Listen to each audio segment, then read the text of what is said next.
Hitchen, the Ambassador of Britain. It's good to meet you. Pleased to meet you too. Thank you. While I am here, still the people of Kurdistan are under the shock of the missile attacks by Iran. And all the way from Erbil to here, even my team, we're talking about this big shock. I want to ask you, just the day after the attack, what brought you to Erbil? So I visited Erbil yesterday, partly because I wanted to go to the condolences at the mosque, which I did, but also to see the leaders of Kurdistan in order to express our solidarity with the Kurdish people in this very difficult time. So the attack was outrageous, it was reckless, it was completely unjustified, and it felt important to me to come to Erbil in the first 24 hours in order to express the UK's solidarity and friendship for the government in Erbil and also with the Kurdish people. Only express your solidarity or more than that? Well, in an initial visit in the first 24 hours, that's what we're doing. Of course, as an ambassador, I'm coming there as a symbol of that solidarity. But our relationship with Kurdistan is long, and it is deep, and it has many aspects to it, including military and security assistance. But at the moment, we're not going to respond in the first 24 hours with something new, but what we did want to do was to get there, see people, talk to them, and also to express our condolences to the family. Mr. Ambassador, you met the President of Kurdistan, President Nvan Baran. I want to know something about your discussion and how did you find him? Well, I've been fortunate enough to see him twice in the last few days. I saw him in Baghdad, I think on Monday night, and then I again saw him yesterday in Erbil. I always benefit from my conversations with President Nvan, as I do with the other leaders of the KRI who I saw yesterday, and obviously the Prime Minister is away at the moment. But President Nvan has wonderful experience in this region, and whenever I meet him, I come away knowing something more about the Kurdish situation or about the Iraqi situation or about the regional situation, so I always benefit from that. How do you see his role to sort out the problems in Iraq and Kurdistan, to sort out the conflicts between Erbil and Baghdad? Of course he works extremely closely with all of the other members of the leadership. I think he's got a very good skill set to do that. He has very deep experience and relationships. So along with the Prime Minister, Prime Minister Masroor, I'm sure that they have the skill together to reach the right solutions, both inside the KRI and with Baghdad. Okay.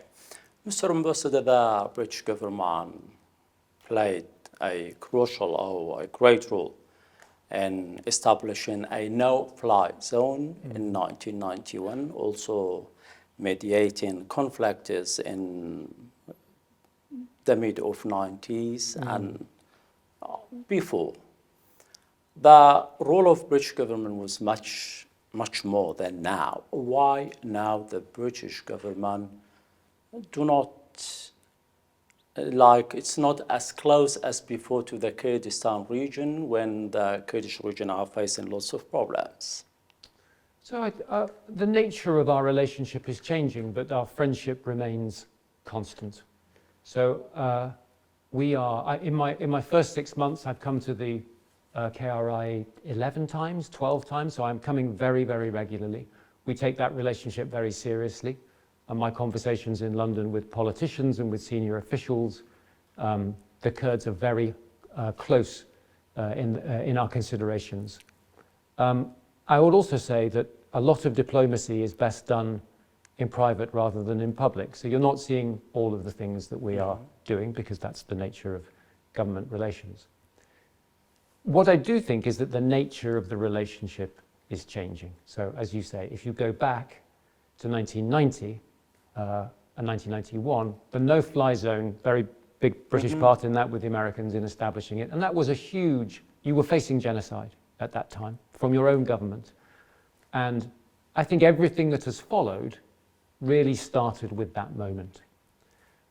Obviously, the invasion of 2003 solidified your position to be able to protect yourselves and grow a government inside the KRI that could look after the instincts of look after the interests of the Kurdish people. And then, of course, we came back in 2014 when the Daesh period. Mm-hmm. I think the challenges now are different, and your situation is different. And therefore, although our friendship is the same, we express it in different ways. Mm-hmm. So we do packages of technical assistance to your government and our friends in Erbil, just as we do in Baghdad.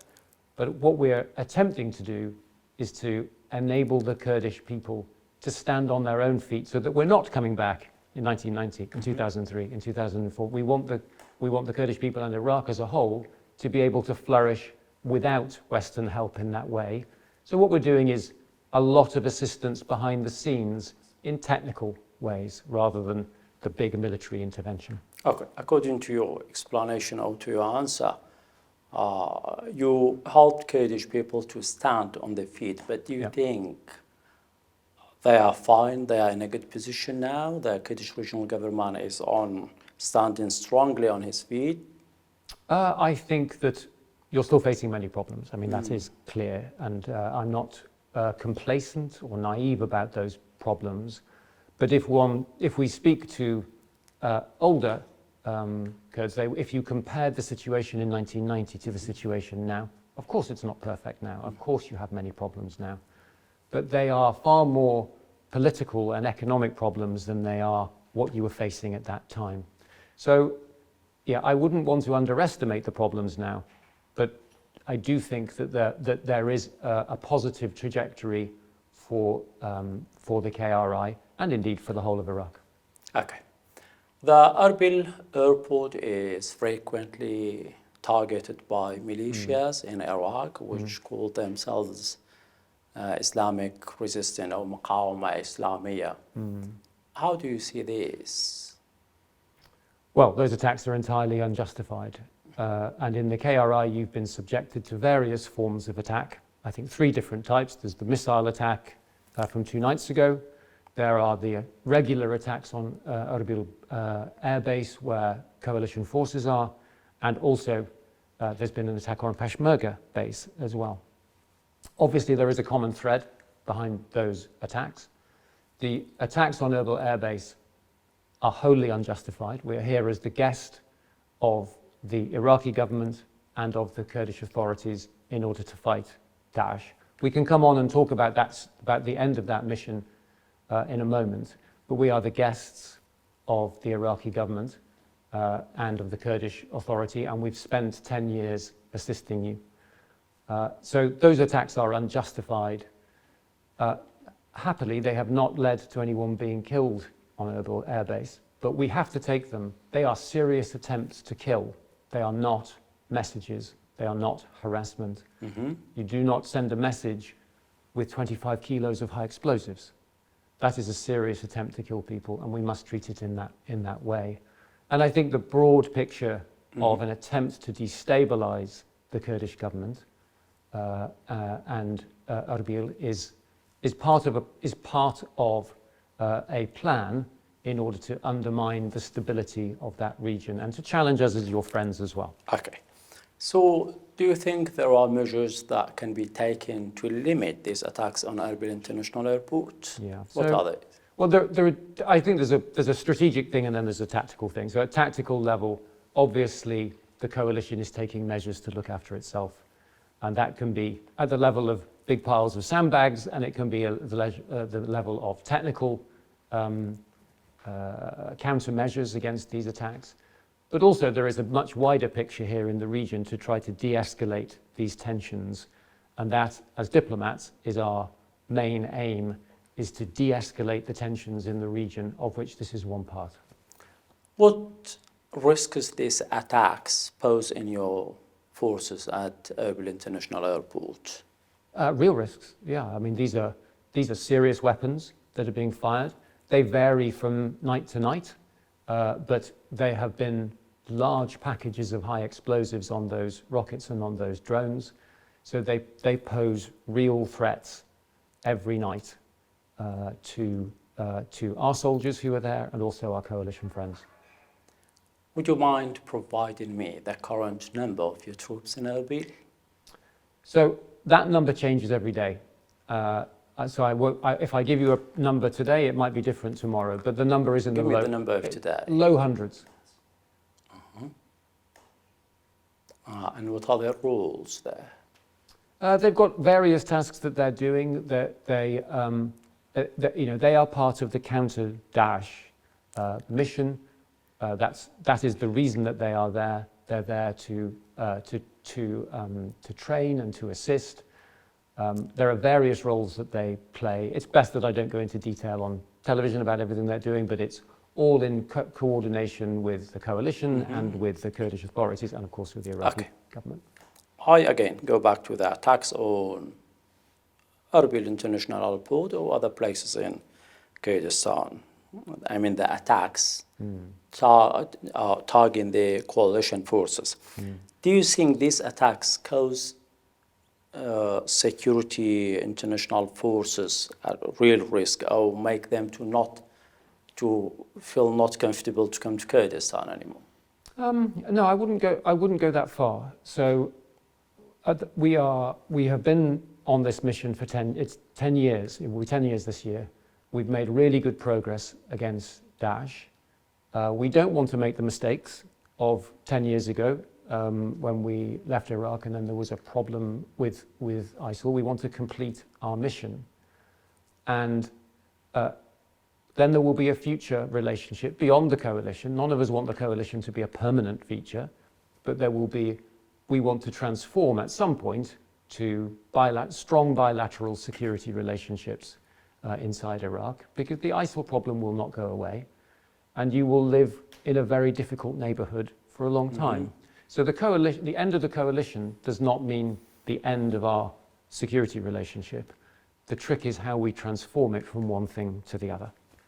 Mr. Ambassador, since the war between Hamas and Israel started, these attacks have been increased to Kurdistan. Do you think the militia groups attempt to bring Iraq into the conflict between Hamas and Israel? I don't know if that is their aim. But it might be that is the result. That they have become involved in an international conflict, and there is a real risk that if they take an action against Israel, that Israel would respond, and then you are in a very difficult situation. So whether that is their plan or not, I don't know, but this is one of the risks of there being militias outside government control, is that the government loses the ability to decide when you are at war and when you are not. Okay.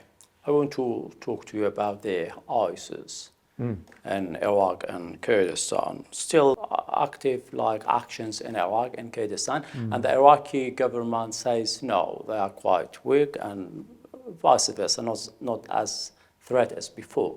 Do you think ISIS is still a big threat on Iraq and Kurdistan? I think it is a real threat. I don't think it is an existential threat.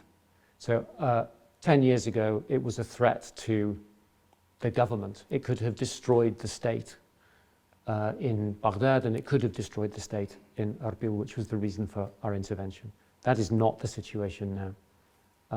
The Iraqi people, the Peshmerga, have made huge sacrifices in order to defeat Daesh militarily. But they still have sources of strength. And the two areas I would identify are, first of all, Syria. Inside Syria, which just over your border, there is the Syrian government is not able to govern the whole of Syria. It controls it in a military way with the Russian Air Force, but it doesn't govern it. It doesn't provide services, and therefore there is a place where Daesh can organize itself to attack you again. So they have got what we call strategic depth. The second problem is inside Iraq, there are still areas which are in the disputed areas, for example, where they can organize. And I think probably the long-term challenge is economic and social development, because Daesh thrives where people are marginalized, where people don't have opportunities. In many ways, the most powerful tool to combat Daesh is not military or security, it is economic and social. Okay. How do you see the current situation in Kurdistan region, where government employees are unpaid, the oil exports is halted, and still many schools in Suleimani, Halabja, other places in Kurdistan are shut down, and the Iraqi government doesn't give the share budget to Kurdish regional government. This altogether brought a economically lots of crisis to Kurdistan. No, yeah, I mean, your situation is very difficult, and I have huge sympathy with the Kurdish people. The situation is hard, and I don't underestimate that. The question of salaries, I made a public statement about this 4 or 5 months ago, in which I said, we're hoping for this to be resolved quickly, and every government official, regardless of where they are in Iraq, deserves a salary at the end of the month. I expect my salary at the end of the month. Yeah. And so should everybody who works for the government. And I got a lot of criticism for that it was people thought it was interfering. I made that statement because if government officials are not paid, there is a risk in the end to the stability, both of the KRI and of Iraq. It feels like a very serious issue to me. And when it comes to stability questions, I think we do have a stake in the country after recent history. So I made that public statement. I think there has been progress made recently in the last few days. I hope, obviously, that we can get to a permanent solution of that problem. Good, okay. The parliamentary election in Kurdistan have been delayed so far twice. It was supposed to take place on 25th of next month, but it has been delayed again. My question is that what's your assessment of a state democracy and institutional function in the Kurdistan region? So we want to see those elections go forward as soon as possible. Now, we do appreciate that the situation in the UK and the situation in the KRI is very different. You are a young democracy and we are a very old democracy. So you have faced various crises which have got in the way of the elections, various complications around the elections, but a young democracy needs to carry on with that electoral process. It can't be something which is exceptional, it has to be something which is routine. So we would like to see those elections go forward as soon as possible. We understand the complexities, but I think without elections, there is always a doubt about the government's legitimacy. Now, I'm sure that the Kurdish people still regard the government currently as being legitimate, but with elections that will be renewed for everybody to see. Mr. Ambassador, regarding the Peshmerga forces, the UK government is actively engaged to reorganize the Peshmerga forces, to unify them. How do you see the process so far? Are you happy with the process or not? I would say it's a mixed picture. So the progress in the first year, there's a program of 4 years, the progress in the first year has been mixed. We're delighted that Minister Shorsh is going back to the ministry. That's obviously a breakthrough. But the Peshmerga it feels to me that the Peshmerga is more important than simply a military force. The Peshmerga is a symbol of Kurdish people, and it can be a symbol of the unity of the Kurdish people. And at the moment, we are supporting very much the unifying of the 70s and the 80s into a single force. That is what we want to see in the future. The progress has been slow, but I think we're in a better position now. we all hope that it will accelerate in the coming years, just as we hope that there will be a greater degree of unity between the different parties in the KRG. Good. Following the British minister visit to Kurdistan and Iraq to discuss the issues of smuggling drugs and human trafficking to United Kingdom. Now, how do you assess the consequence of this visit? Was it good? Yes, it was good. So Minister Tugendhat came, and obviously he signed a declaration of intent with His Excellency Rudaw Ahmed. That was a positive step for us. Of course, we need to follow up with real and concrete assistance. Declaration of intent is not enough. This is about real work. You're facing a new problem, which is drugs in your society. For us, that is an old problem. And I hope that you can learn from our experience and our mistakes. Obviously, we have made mistakes over the years in how we've tackled the drug problem. And I hope you can learn that the Kurdish authorities can learn from our experiences, both positive and negative. And on the question of people smuggling, that is something that we are working hard on. It is a terrible, it's a terrible thing to get people to pay you money and promise them a better life, but to betray them on that route. But that's something that we are working on as well.